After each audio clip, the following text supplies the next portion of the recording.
بسم اللہ الرحمن الرحیم۔ مس ذکر یعنی شرمگاہ کو چھو لینے سے وضو ٹوٹے گا یا نہیں، اس کا شرعی حکم کیا ہے؟ جیسا کہ حدیث میں آتا ہے، عن ابن عباس رضی اللہ تعالی عنہما قال لیس فی مس الذکر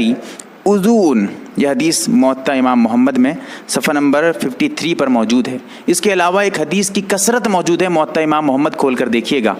یہاں پر غور کرنے کی بات یہ ہے کہ ہمارے پاس حدیثیں مرفوع بھی موجود ہے اور اسی طرح صحابہ اکرام کے فتاوے اور اقوال بھی موجود ہیں، جس کا خلاصہ یہی ہے کہ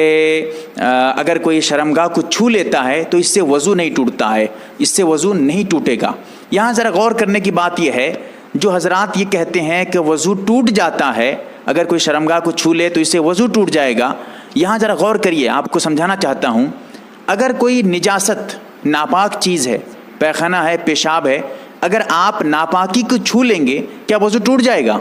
جب ناپاکی کو چھونے سے وضو نہیں ٹوٹتا ہے تو ناپاکی جس جگہ سے نکل رہی ہے وہ جگہ تو پاک ہے، ناپاک نہیں ہے، اس سے وضو کیسے ٹوٹ جائے گا؟ یہ ایک عقلی باتیں ہیں۔ اور اسی طرح میں آپ کو یہ بھی بتا دوں کہ جہاں پر جن حدیثوں میں وضو کا جو ہے تذکرہ آیا ہے کہ آپ جو ہے شرمگاہ کو چھونے کے بعد وضو کر لیا کرو، اس سے وضو سے مراد یہ ہے کہ اپنے ہاتھ کو دھو لیا کرو، ہاتھ کو دھونے کا تذکرہ ہے، وضو سے مراد دھونا ہے، حقیقی معنی میں وضو مراد نہیں ہے۔ جیسا کہ پتہ چلتا ہے کیسے، اس کا اس لیے پتہ چلا کہ جو حضرات وضو کے ٹوٹنے کے قائل ہیں، شرمگاہ کو چھو لینے سے وضو ٹوٹ جائے، جو حضرات کہتے ہیں، جو امام کہتے ہیں، وہ بھی اس وقت کہتے ہیں جب بغیر کسی پردہ کے، بغیر کسی حائل کے، ڈائریکٹ، کوئی پردہ وغیرہ نہیں ہے، کوئی کپڑا وغیرہ نہیں، ڈائریکٹ شرمگاہ کو چھو رہا ہے، تب جا کر ان کے نزدیک جو ہے وضو ٹوٹے گا، ورنہ نہیں ٹوٹے گا۔ تو یہ جو کہہ رہے ہیں ڈائریکٹ چھونے کے بارے میں، اس سے یہ پتہ چل رہا ہے حدیث میں جو آیا ہے وضو کرنے کے بارے میں، وہ حقیقت میں اگر کوئی ڈائریکٹ شرمگاہ کو چھو لیتا ہے تو اس کے لیے بہتر یہ ہے کہ اپنے ہاتھ کو دھو لے،